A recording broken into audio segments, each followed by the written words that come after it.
Voilà, et donc René d'Anjou est donc le grand maître de cet ordre-là. Donc quand même, Absolument. voilà, Ouais, ouais. Et il va le rester près de 60 ans. voilà, donc c'est tout ça a l'air de se tenir, hein, hein, voilà. Bon, donc on va Et essayer. il y a bien plus de coïncidences, enfin, comment dirais-je, de, de faits corroborants cette histoire-là. Bon, j'ai fait un roman de 600 pages. C'est parce que c'est vraiment compliqué. Mais en fait, les 40 dernières sont une annexe dans laquelle je mets tous les éléments qui m'ont servi à faire l'enquête policière dont tu parlais au début. C'est vraiment... C'est Tu nous plus qu'une donneras, enquête policière. tu nous donneras la manière de se procurer ton livre, qu'on va le mettre chez nous, pour si les gens Bah, veulent le lire. Hein, tu le mets il est en mail. a priori, il est a priori trouvable dans toutes les librairies de France, mais il faut les commander. Sinon, il est trouvable, bien sûr, dans les librairies à Orléans et sur le net, soit sur mon site, jacquesminier.fr, Tu nous mettras soit sur Amazon, sur chapitre, enfin voilà, c'est... Tu mettras ça par mail, on va le publier. Oui, oui. Hein, voilà. Donc on va essayer un peu d'avancer. On va passer des épisodes parce que si on veut être exhaustif sur Jeanne la Pucelle, c'est pas 3 heures Voilà. qu'il faut, hein, c'est 10 ou 12. Alors donc là, on va pas. Donc moi, je voudrais qu'on parle un petit peu du siège d'Orléans. C'est quand même un petit peu sympathique parce que c'est là où se trouvent les exploits guerriers. Donc, si on peut à la régie nous passer la vue 12 rapidement, hein, donc qui est une vue cavalière. Là, je montre pour Jacques, c'est une gravure cavalière de la ville d'Orléans où on voit à gauche le fort des Tournelles, on voit le pont avec l'île au milieu, hein. Au milieu sur l'île, il y a une bastille de défense, hein. Et donc c'est la porte Sainte-Catherine de l'autre côté, et donc à l'entrée, alors il faut dire que à gauche, c'est la rive sud, hein, c'est la Sologne, hein. Donc les Anglais, ils sont déjà sur la rive sud, à gauche c'est la rive sud. Et parce que donc la ville est sur la rive nord, et donc les Anglais commencent à arriver par là, par prendre ce fameux fort des Tournelles. C'est la première bataille quand les Anglais arrivent en octobre 1428, hein. Ils arrivent alors que on ne parle pas, Jeanne est encore à Domrémy, hein, et donc ils prennent le boulevard. Alors on va parler du boulevard parce que là tout le monde connaît les grands boulevards. Et qu'est-ce que c'est qu'un boulevard? Parce que dans la bataille d'Orléans, on ne parle que de boulevard, des prises de boulevard. Alors d'où vient ce mot boulevard? Ça vient d'un mot néerlandais qui veut dire qui disait bolwerk, hein. Et bolwerk, c'est un travail les bols, ce sont des troncs, hein. C'est un travail de tronc. Alors en fait, qu'est-ce que c'est qu'un bolwerk, ou qui est devenu un boulevard? C'est une fortification donc qui n'est non permanente, qui est faite de terre et de rondins, et qui se met à cette époque-là toujours face aux portes. Parce que là, il commence à y avoir de l'artillerie très efficace. Et face à une porte, on pourrait la défoncer facilement. Donc, on met toujours, face aux portes, on met toujours un boulevard. Donc, à mon avis, la signification a glissé de ces fortifications de butte de terre, hein, puisque comme on a enlevé les fortifications, finalement on a continué à parler des boulevards, et on voit que par exemple à Paris, tous les boulevards sont des lieux où il y a eu des fortifications. Alors ça, c'est pour la petite histoire. À Orléans, pareil. Hein. Voilà. À Orléans, pareil, puisqu'il y aura en permanence des batailles sur les boulevards. Donc on voit donc tout à fait à gauche le boulevard, là, le fort des Tournelles. Alors le fort des Tournelles est au-dessus de l'eau. Hein, il est sur le pont. Il n'est pas sur la terre, hein, le fort des Tournelles. C'est important parce que quand le fort sera repris par les Français, beaucoup d'Anglais qui défendaient le boulevard vont reculer pour aller dans les Tournelles et beaucoup vont se noyer, et dont le fameux Glasdale qui va se noyer, hein, ou Glacidas qui vont se noyer. Donc voilà cette vue. Et donc là, Je peux dire une anecdote? Oui. Oui, Glacidas et Salisbury étaient passés, avant de venir au siège d'Orléans, étaient passés à Chartres. Et à Chartres, ils avaient vu, parce que ça se faisait beaucoup à l'époque, comme ça se fait d'ailleurs encore un peu aujourd'hui, ils avaient vu un médium, enfin quelqu'un qui leur prédisait l'avenir.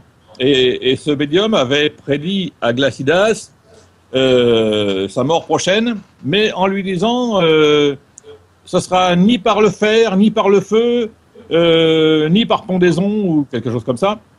Et donc l'autre était parti rassuré. En fait, il s'est noyé. Ouais, en fait, il s'est noyé. Voilà. Donc là, on va essayer de trouver. J'essaye d'avancer. Passer la vue 26, les gars, parce que hein, je peux pas prendre la suite de ce que j'ai fait, parce que sinon on en a pour jusqu'à demain matin. Hein. Alors, il faudrait 3 émissions. Hein. Il faudrait 3 émissions. Donc là, pour Jacques, là je passe une vue d'Orléans de l'époque avec la position des différentes bastilles anglaises qui sont toutes placées à l'ouest. Hein, à l'ouest, il n'y a rien à l'est. Hein, donc là, c'est un siège un peu rigolo, puisque pendant tout le temps de ce siège, les gens rentreront, sortiront, seront alimentés, et donc c'est un faux siège. C'est une rigolade. Comment on peut faire un siège avec juste ces bastilles qui ne sont que sur le côté ouest, et le côté est, il n'y a rien. Donc à l'est, il y a la porte de Bourgogne, hein, et qu'à la porte de Bourgogne, ben, tout le monde rentre et tout le monde sort. Alors au bout de la porte de Bourgogne, il y a la bastille Saint-Loup, qui sera la première, qui sera reprise par Jeanne, mais elle a été fortifiée que quelques temps avant l'arrivée de Jeanne. C'est-à-dire que pendant tout ce temps-là, octobre, novembre, décembre, etc., il n'y a rien. Alors comment? Alors le siège commence avec Salisbury, ou Salisbury comme l'appellent les Français, qui commande l'armée anglaise, et donc il y a une rude bataille autour de du boulevard, hein, qui est face aux Tournelles, et donc c'est un peu la réédition de ce qu'il y aura à la fin, et finalement les Français se reculent dans les Tournelles, détruisent le boulevard complètement, et donc se replient sur Orléans en brisant des arches du pont. Il y a 3 arches du pont qui sont brisées, et donc place un autre boulevard au droit de l'île, parce que sur l'île il y a une bastille, et donc ils établissent là leur défense. Voilà. Alors ils ont ils détruisent, les Français, tout ce qu'il y a autour d'Orléans, tout ce qui pourrait servir aux Anglais comme refuge, et ils ont déjà depuis un moment bâti des boulevards devant chaque porte. Alors les boulevards, là où les combats seront les plus importants, c'est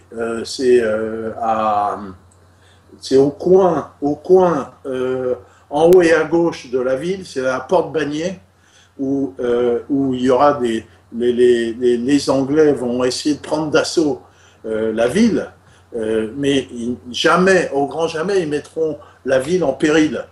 Jamais. Alors, il faut dire que dans ces boulevards, qui sont des buttes de terre avec des rondins, les Français ont placé des tonneaux dont on a enlevé les fonds, qu'on a recouverts de terre, et ces tonneaux servent de... Et donc, ces tonneaux servent d'embrasure de tir. Donc, on a mis des canons. Donc devant chaque porte, il y a donc des canons, des bombardes importantes. Sur tous les créneaux de la ville, il y a les fameux Veuglers dont vous avez vu le tir, parce que le Veugler, c'est un canon à boulet de fer qui est une innovation technique extraordinaire, parce que c'est le premier canon à chargement par la culasse, donc ce type de chargement par la culasse va être abandonné, qui tire à l'époque 3 coups de canon à la minute. Donc vous avez vu le film, donc la reconstitution, et donc qui est extrêmement efficace. Et il y a les fameuses coulevrines offertes par Yolande d'Aragon, ces coulevrines, donc on peut en voir des reproductions, si vous les retrouvez, donc c'est important, sur la vue 32, la vue 32 et la vue 37, 36 et 37. Donc ces coulevrines qui sont l'ancêtre du fusil, et donc c'est extrêmement important parce que l'utilisation de ces coulevrines déjà intensivement pendant le siège d'Orléans, et ensuite par la suite dans les armées de Charles VII, qui permettront la victoire de la bataille de Formigny en 1450, et donc c'est avec ces coulevrines que les Français vont abattre ces fameux archers anglais. Et donc il y a le fameux Maître Jean, j'espère que c'est un héros à Orléans, Jacques, Maître Jean et sa coulevrine, oui. Qui possède une coulevrine à 2 coups. Et lui, il abat avec cette arme-là un très grand nombre d'Anglais, principalement des nobles, et donc c'est le premier sniper de l'histoire, parce qu'il va se faufiler près du camp anglais, notamment sur le pont, et puis avec sa coulevrine, il est extrêmement habile avec ça, et il abat son homme avec grande précision. D'ailleurs, Jeanne va le prendre avec lui, et lui indiquer, notamment à la bataille de Jargeau, qui aura après, lui dire, ben voilà, tiens, celui-là, tu me le descends, et donc, et lui, il loupe jamais sa cible, pratiquement. Voilà. Donc ça, c'est l'histoire aussi que la bataille d'Orléans, du point de vue militaire, a une innovation qui est l'utilisation d'une façon extrêmement importante de l'artillerie, et c'est aussi une raison pour laquelle les Anglais n'ont jamais mis en péril le moindre mot, la ville, quoi. Ils n'ont jamais pu. Dès qu'ils se présentent à la porte Bagné, alors plusieurs fois, ils se présentent en nombre, à la porte Bagné, face au boulevard de la porte Bagné, et puis ils reçoivent des décharges, et puis ils repartent en faisant caille, tu vois, puis la queue entre les dents, et à chaque fois, entre les jambes, et à chaque fois, c'est la même chose. Donc, ce siège d'Orléans se déroule d'une façon extrêmement curieuse pendant des mois et des mois, où alors vous avez chaque capitaine a sa petite troupe, voilà, il y a Lahire, il a 20-30 hommes, le maréchal de Saint-Sever, il en a peut-être 100, le Ray on a là je mets sur si tu me trouves, me mets la vue 18, on a les effectifs, il y a à droite les capitaines, Hein, donc le bâtard d'Orléans, il a 58 hommes d'armes et 27 hommes de trait. En fait, c'est pas beaucoup, puisque finalement, la totalité des professionnels qui vont défendre Orléans, c'est à peu près 500 hommes. Donc c'est très très peu, et c'est complètement hétéroclite, hein, comme système. Et donc ces gens-là, qu'est-ce qu'ils font? Chaque capitaine va, ce qu'ils appellent, selon le terme de l'époque, escarmoucher. Ils vont escarmoucher, c'est-à-dire qu'ils se disent, bah tiens, on va escarmoucher aujourd'hui, donc t'as, je sais pas, t'as Guillaume de Cernay ou Lahire ou Xantrailles, par exemple, hein, qui dit, bah donc il sort avec ses hommes. Et puis il va dire, il va insulter les Anglais pour qu'ils sortent, et puis ils vont se battre. Voilà, alors il y a des morts, des blessés de chaque côté, donc ils sont contents, ils se prennent des bannières, et puis c'est comme ça tout le long du siège. Ce sont que des escarmouches. Hein, voilà. Donc c'est une espèce de rigolade. Alors, entre-temps, ils organisent des tournois. Hein, ils appellent ça des gages, donc ils vont provoquer, donc on va faire une joute, tu vois, comme Ivanhoe, là, pouf, on met des mecs, des tournois, voilà, ils rigolent, ils s'échangent des cadeaux, il y a des trêves, voilà, ils font ces fameux combats de pages. Alors ça c'est dégueulasse parce que ils prennent leurs pages qui ont 13-14 ans, hein, et ils en disent on va mettre les pages anglais, les pages français, donc ils ont un bouclier d'osier qu'on leur a fait et ils se battent à coups de pierre. Et il y a des morts quand même, hein. Voilà, donc on dirait qu'ils s'amusent dans cette espèce de faux siège où la ville d'Orléans est perpétuellement approvisionnée en nourriture, et qui manque de rien. Alors, évidemment, les Anglais, avec leurs bombardes, ils bombardent quand même Orléans, hein, et il y a quelques morts, il y a quelques mais ils ne sont pas assez nombreux, en fait, les Anglais. En fait, voilà, le problème, c'est qu'ils ont les yeux plus gros que le ventre. Et jamais ils ont été suffisamment nombreux pour faire un siège sérieux. Alors bien qu'ils aient avec eux ce qu'on appelle les faux français, les faux franchouais, quand on parlait, parce qu'ils avaient énormément de Français avec eux, des Picards, des Normands, etc. Et donc, des Bourguignons. Mais les Bourguignons, à la fin, vont abandonner, puisque les habitants d'Orléans vont aller supplier le duc de Bourgogne pour dire c'est dégueulasse ce que vous faites, puisque normalement, selon la loi féodale, Jacques nous dira un mot là-dessus, quand on a un prisonnier, donc c'était Louis d'Orléans qui était prisonnier, eh bien, on ne va pas attaquer ses biens, puisque c'est avec ses biens qu'on va toucher la rançon. Puis la rançon de Louis d'Orléans, c'est quelque chose d'important. Donc, selon la loi féodale, les Anglais n'auraient jamais dû mettre le siège devant Orléans. Et finalement, le duc de Bourgogne se rend à cet argument et, pratiquement à la fin, retire ses hommes d'Orléans.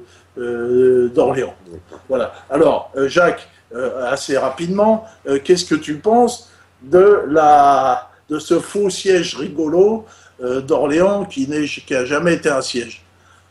Non, je te laisserai la responsabilité de voir les choses de cette manière. Pour moi, non, c'était un vrai siège, mais le fait est que c'est un siège bizarre. Alors, bizarre, pourquoi l'avoir dit tout à l'heure, Salisbury lui-même dira plus tard, il ne savait pas qui en avait donné l'ordre de mettre ce siège. Pourquoi? Parce que effectivement, comme tu viens de le dire, Charles d'Orléans, qui était prisonnier à Londres une quinzaine d'années, en fait, depuis Azincourt, devait payer sa rançon par les rentes qu'il recevait de sa ville. Or, si on prive, c'est comme dans toute guerre, hein, ce qui compte, c'est la monnaie. Et donc, ils avaient promis, les Anglais, ils avaient promis à Charles d'Orléans de ne pas toucher Orléans. Et va savoir pourquoi, effectivement, il y a ce siège qui a été mis. Or, ce n'est pas pour autant que c'était un siège fantoche. Il a commencé, il y a eu quand même quelques morts et oui, ça c'est sûr. Jusqu'à la fin. Donc, avant que n'arrive le fameux épisode des harengs, la journée des harengs, les Orléanais étaient quand même sérieusement affamés. Et la première chose qu'a fait Jeanne d'Arc en arrivant, ça a été d'abord de leur apporter des vivres. Donc, c'était pas si rigolo que tu viens de le dire.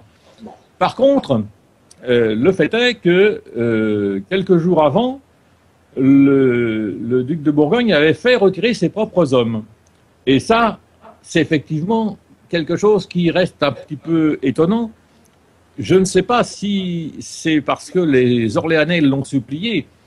Je crois surtout que ça fait partie du programme planifié depuis très longtemps et prévu pour que justement l'arrivée de Jeanne se passe dans les meilleures conditions possibles, parce que c'était pas tellement la délivrance d'Orléans qui comptait, c'était l'émergence à l'histoire du personnage de Jeanne.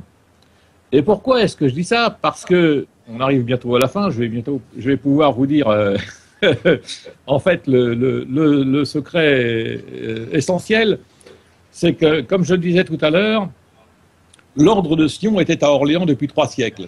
Or, l'ordre de Sion, dont René d'Anjou était le grand maître, et qui contrôlait donc les Templiers, cet ordre de Sion est depuis toujours, depuis son origine, gardien d'un certain nombre de secrets. De secrets notamment sur la filiation de Jésus et de Marie-Madeleine, et également sur un certain nombre d'autres secrets d'ordre stratégique, géographique, etc., qu'on pourra retrouver dans mon bouquin, mais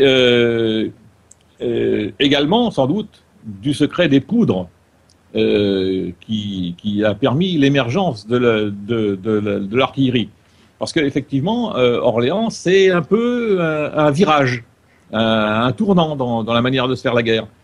Et ça, c'était des secrets qui étaient détenus par des gens comme des alchimistes, des physiciens, des naturalistes, des tas de gens qui se passaient ça de bouche à oreille, de la même manière que les pilotes de bateaux se passaient les cartes marines.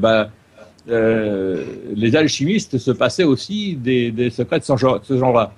Or, c'est pas si facile que ça de fabriquer un canon ou une escopette ou quelque chose qui va devoir subir l'explosion de poudre et d'envoyer un boulet.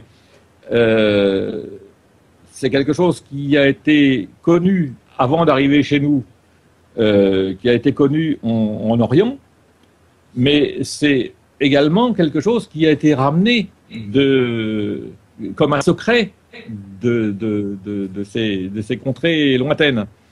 Or, si Jeanne était aussi expérimentée, qu'on l'a dit, en termes d'artillerie, c'est bien parce que quelqu'un lui avait enseigné. Elle n'a pas deviné ça toute seule. Et donc, moi je pense que et beaucoup de choses m'amènent, convergent vers cette idée que si effectivement la ville a été assiégée, la plupart des soldats anglais faisaient leur métier de soldats. Les seuls qui pouvaient éventuellement avoir des raisons de douter pourquoi on a mis le siège, c'était les gens très haut placés, comme Salisbury, Bedford, etc. Alors, dire que les combats étaient un peu fantaisistes, Bon, c'est vrai qu'il y avait des trêves. C'est vrai qu'on se faisait des cadeaux pour festoyer au moment de Noël. On faisait porter des provisions au camp d'en face, Jacques, j'ai ou des essayé. amuseurs. Je te redonnerai la parole Oui. surtout pour l'affaire des trois, comment tu appelles ça,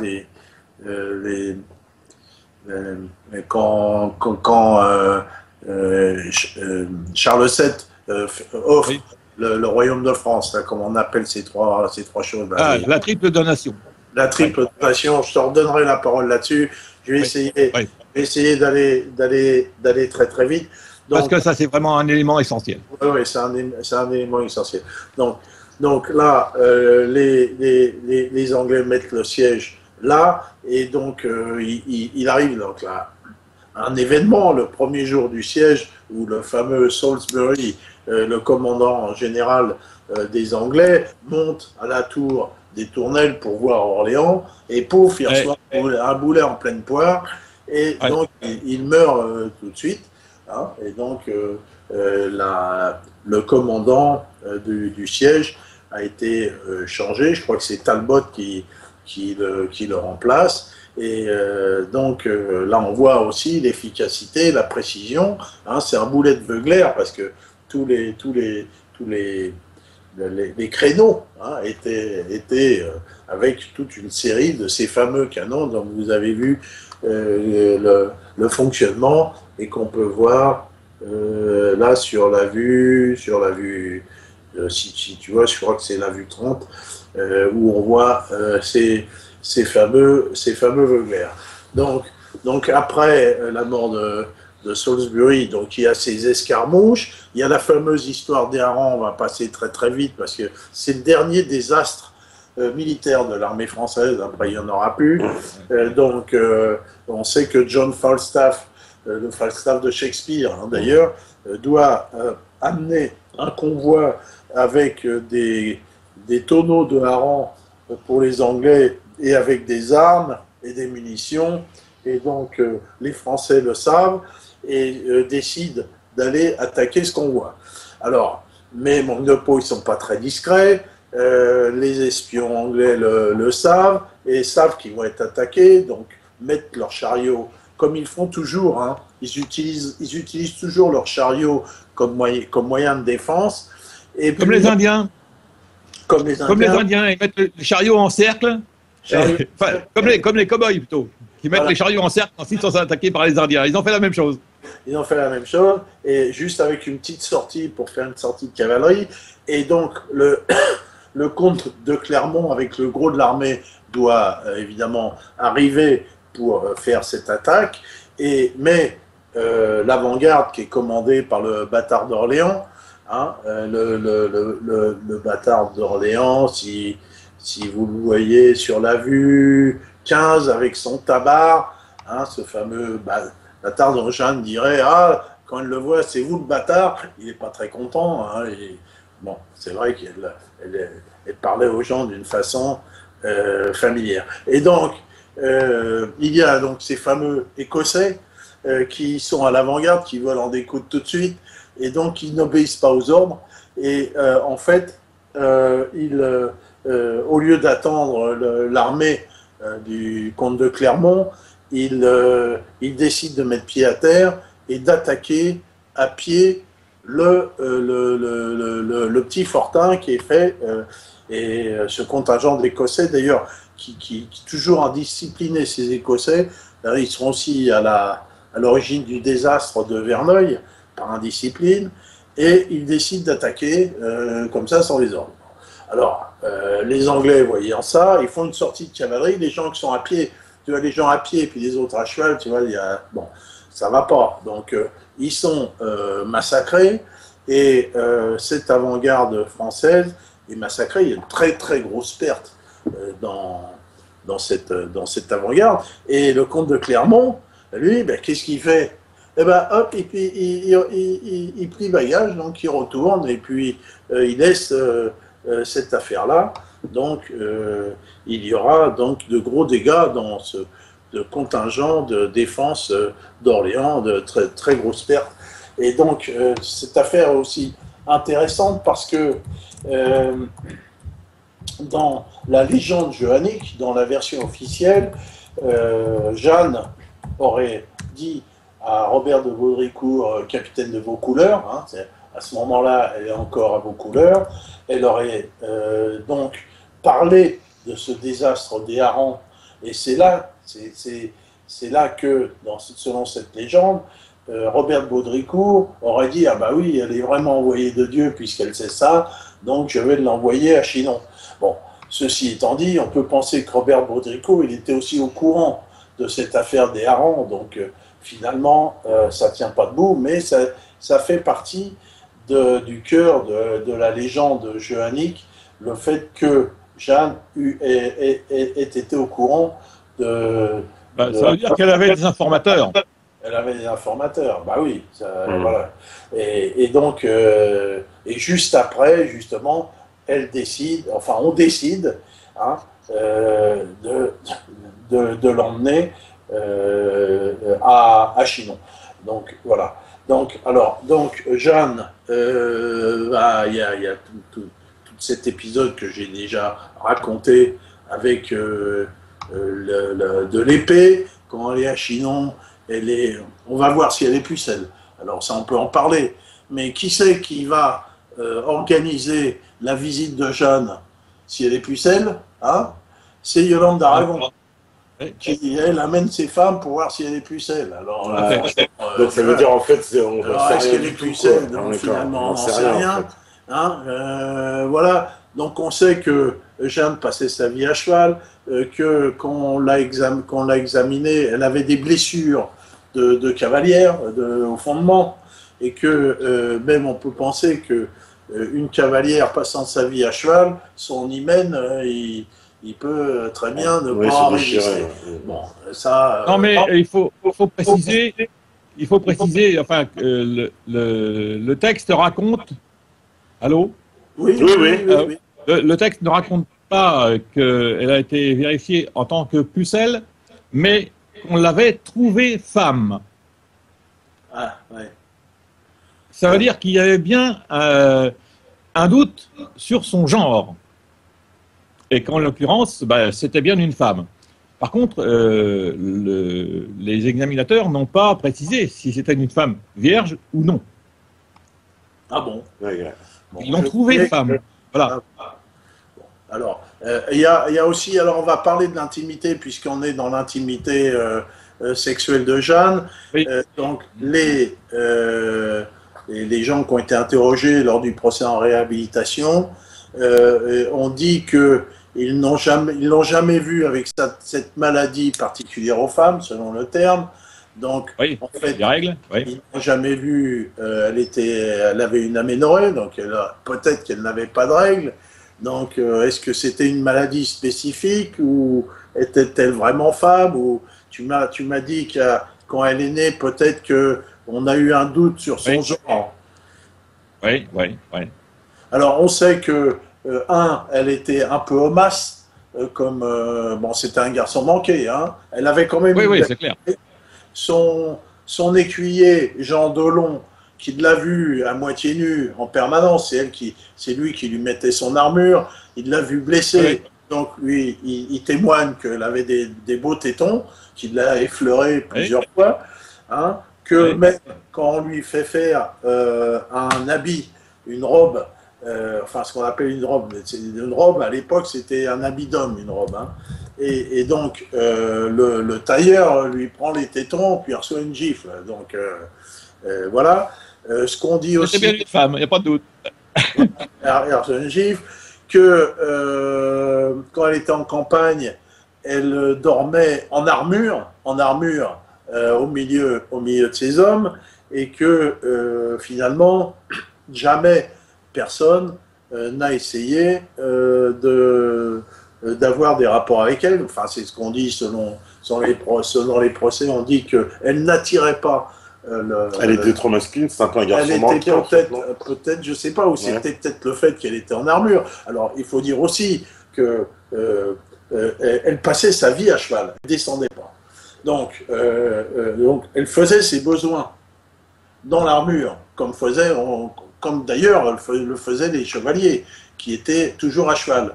Donc, dans l'armure. Oui, dans l'armure. Et donc, tous les soirs, les armures étaient nettoyées par l'écuyer et le page. Donc, à mon avis, ça ne devait pas être très ragoûtant tout ça. Et donc, c'est vrai que ça devait quand même un peu rebuter rebuter les gens. Voilà. Mais bon, on dit que elle n'a jamais attiré un homme. Elle a passé un petit peu pour le duc d'Alençon, qu'elle appelait son gentil duc, et elle avait beaucoup d'affection pour lui. Mais voilà ce qu'on peut dire, c'est ce caractère. Elle avait des manières de soudard aussi, hein, c'est normal, elle passait sa vie. Non, des manières franches, des manières de mec, quoi. Voilà, elle parlait directement.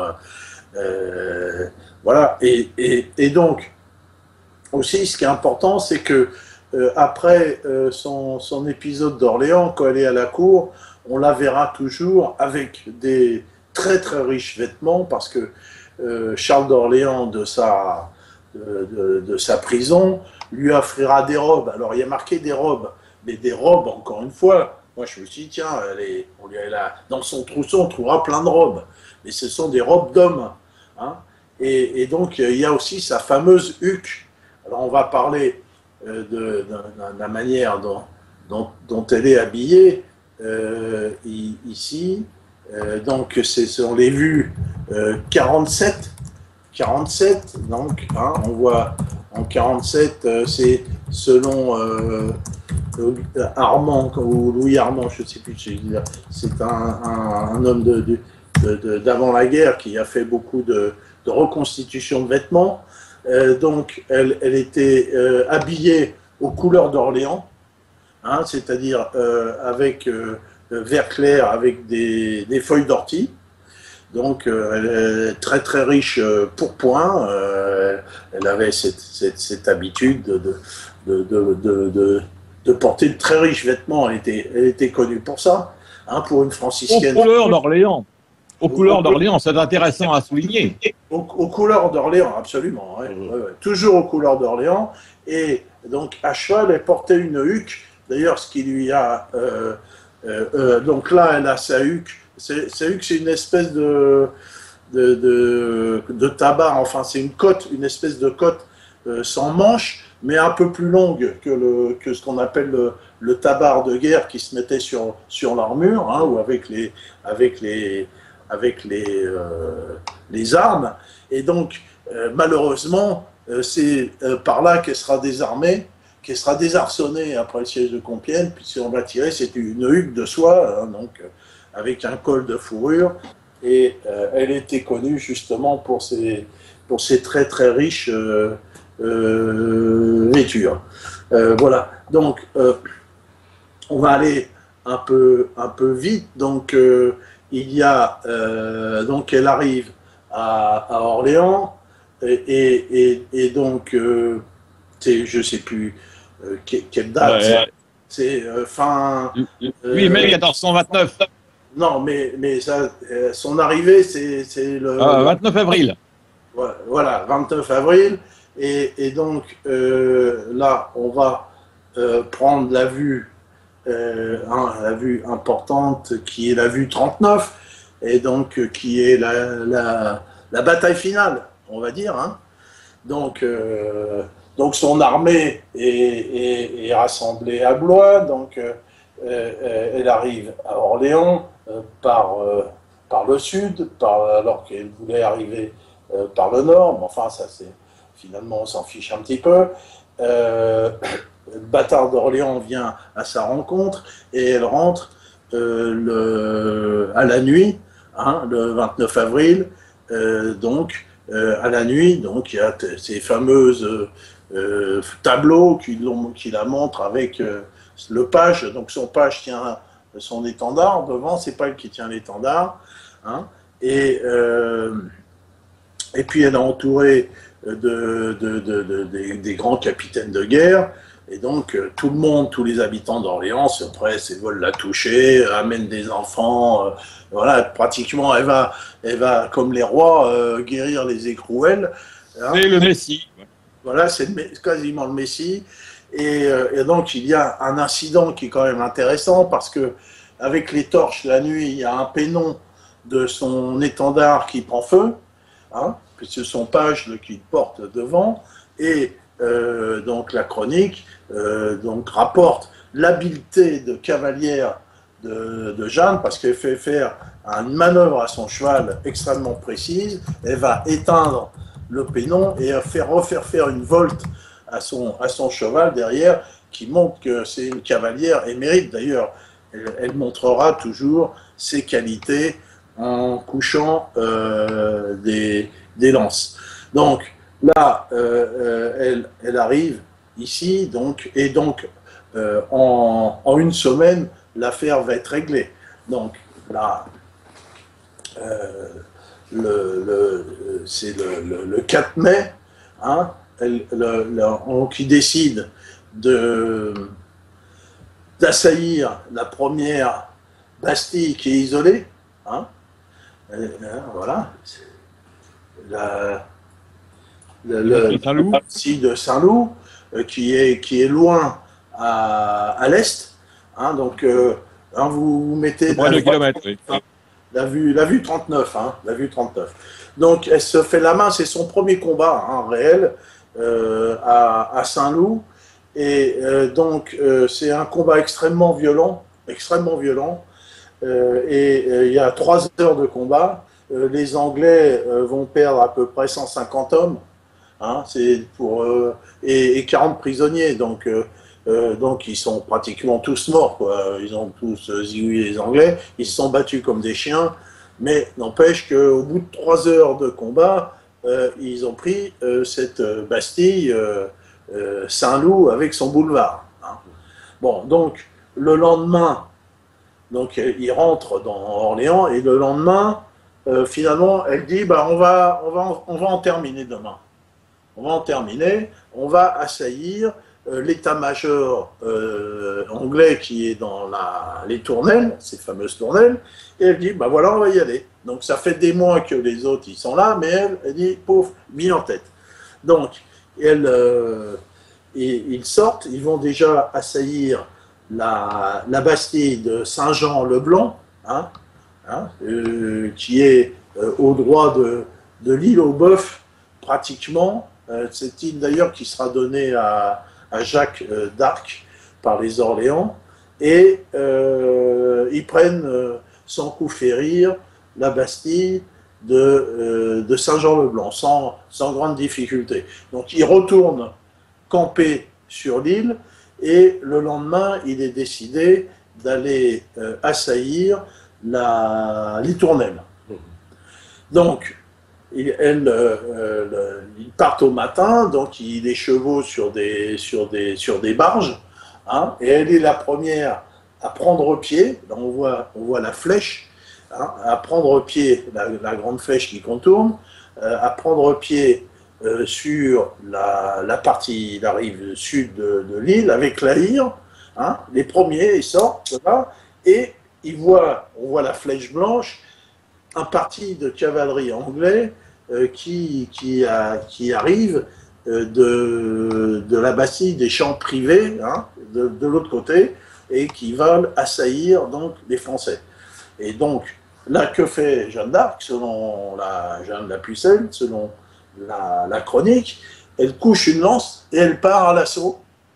La lance avant avec la Hire, le grand soudard la Hire, et elle part en première ligne dans le choc de cavalerie avec les Anglais. Derrière, le gros de l'armée suit.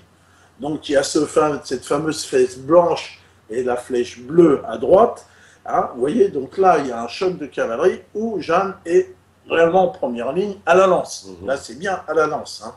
Alors, comment combattait Jeanne? Elle combattait comme les chevaliers à la lance, mais elle ne tirait pas l'épée. Elle avait une hachette. Hein, donc, elle avait toujours une hachette à la main, hein, parce que après le choc de cavalerie, selon les modalités de l'époque, après c'était la mêlée, choc de cavalerie mêlée. Donc elle était dans la mêlée avec sa hachette. Donc les Anglais sont repoussés, complètement vaincus, et on décide d'assaillir à ce moment-là la Bastille des Augustins, qui est juste devant, qui est dans un ancien cloître qui a été fortifié, et qui est juste devant le boulevard des Tournelles. Donc la Bastille des Augustins, il passe sans problème, il y a plein de prisonniers français qui sont là-dedans, qui sont libérés, et on va s'attaquer au gros de l'affaire, qui est le boulevard des Tournelles. Alors le boulevard des Tournelles, peut-être on verra dans le film si on le passe. Là, il y a à Orléans peut-être, là, il y a une maquette de l'assaut des Tournelles que je montre dans la vue 40. Hein, si vous pouvez passer la vue 40, c'est à Orléans, au musée d'Orléans. Hein, Jacques, je suppose que tu l'as vu, cette maquette. Oui, bien sûr. Oui. On voit l'assaut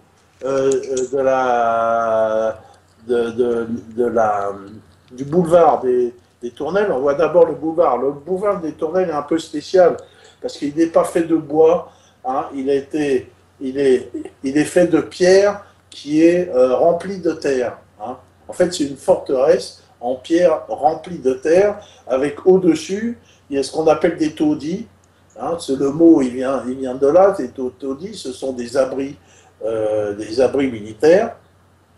Donc c'est assez haut, ça fait une dizaine de mètres. Et donc il faut l'attaquer par échelle. Donc Jeanne avait prévenu que tout le monde fournisse des échelles. Donc on va à l'assaut du boulevard des Tournelles et rapidement Jeanne reçoit une flèche entre l'épaule et le sein gauche, une flèche d'arbalète. Donc tout le monde est consterné, les gens y refluent, l'attaque est arrêtée et tout le monde se penche au chevet de Jeanne qui a reçu sa flèche là. Et finalement, on ne sait pas trop quoi faire. Alors Jeanne, qu'est-ce qu'elle fait? Elle prend la flèche et elle l'arrache elle-même. Donc tout le monde... Et le sang jaillit. Le sang jaillit. Et bon, elle était burnée, hein, quand même, la fille. Hein. Le sang jaillit et tout le monde crie « Ah !» Et elle dit « N'ayez pas peur, c'est pas du sang, c'est de la gloire. » Donc voilà. Alors, je ne sais pas si c'est vrai, mais c'est ce qu'on rapporte au procès en réhabilitation. Donc on la soigne, on lui bouche le trou avec de l'étoupe, et puis le bâtard d'Orléans dit bah non, on va arrêter, on reprendra demain, faut vous soigner. Il dit non, on va à nouveau à l'assaut. Et finalement, ces hommes ont pris son étendard aussi pour montrer qu'elle n'est pas morte. Et donc, elle cherche son étendard. Donc, c'est un soldat qui l'a pris. Elle lui arrache des mains. Et elle dit ces fameuses paroles à un chevalier qui est à côté. Quand tu verras le pénon de mon étendard toucher les murs du boulevard, tout est à vous, vous pouvez y entrer. Voilà. Et donc, elle est donc là au pied du mur avec son étendard, blessée, et finalement, l'assaut reprend de plus belle, hein, et dans l'après-midi, hein, là, puisqu'elle est blessée au matin, donc dans l'après-midi, l'assaut reprend de plus belle, les Français arrivent à prendre d'assaut cette fameuse boulevard, et ils refluent, les Anglais du boulevard essayent de refluer vers la Bastille des Tournelles, hein, la Bastille des Tournelles, et sur le pont. Et entre le boulevard et la Bastille, il y a un pont-levis, hein, qui est à la flotte. Et donc, quand les Anglais vont reculer pour retourner dans la Bastille, bah, le fameux Glasdale ou Glacidas, c'est lui, bah, il va se noyer, comme beaucoup d'Anglais vont se Pourquoi? Parce qu'ils sont trop nombreux, ils tombent, c'est quoi? Bah, où c'était en feu, où ils sont trop nombreux, enfin, où ça s'écroule, quoi, où ça a reçu des coups de canon. Je ne sais pas si tu en sais un peu plus que moi, Jacques, là-dessus. Hein, pourquoi tout le monde tombe à la flotte à ce moment-là qu'est-ce qu'on dit alors? Parce que comme les arches étaient rompues, ils avaient mis des planches par-dessus, mais le poids des gens qui reculaient, ça a fait qu'ils sont effondrés, ils sont tombés à la flotte, quoi. Mais si tu me permets, Alain, tu racontes assez passionnément, je vois, l'histoire de la prise d'Orléans. Mais la prise d'Orléans, c'est pas le mystère de Jeanne d'Arc. Ça n'est qu'un petit épisode. Ce qui serait intéressant, parce que je vois que l'heure tourne, ça serait de venir assez vite notamment à... Allô, vous m'entendez encore là? Je vois plus rien. Ouais. Ah oui. Ce qui serait intéressant, ce serait de venir assez vite, notamment à l'histoire qui se passe un peu après. C'est-à-dire, après Orléans, il y a Main-sur-Loire, il y a Beaugency, il y a Patay et il y a Jargeau. Et puis, on arrive au mois de juin. Et au mois de juin, Charles VII décide de se reposer un petit peu. Il est content, il a gagné Patay, il a reconquis un petit peu Et à partir de ce moment-là, il va se reposer justement chez la Trémouille, dont on parlait tout à l'heure, au château de Sully, qui appartient à la Trémouille. Entre parenthèses, le château de Sully a été restauré par un certain Roger du Temple. On y revient. Et il se trouve qu'au mois de juin, à côté de Sully, il y a Saint-Benoît-sur-Loire.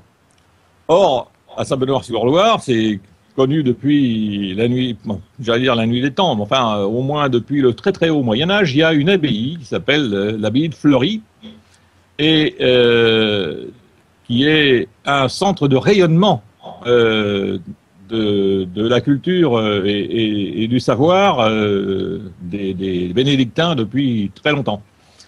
Et donc, Jeanne et un certain nombre de gens accompagnant Charles VII se trouvent à Saint-Benoît-sur-Loire le 21 juin 1429, c'est-à-dire à peu près un mois et demi après la délivrance d'Orléans.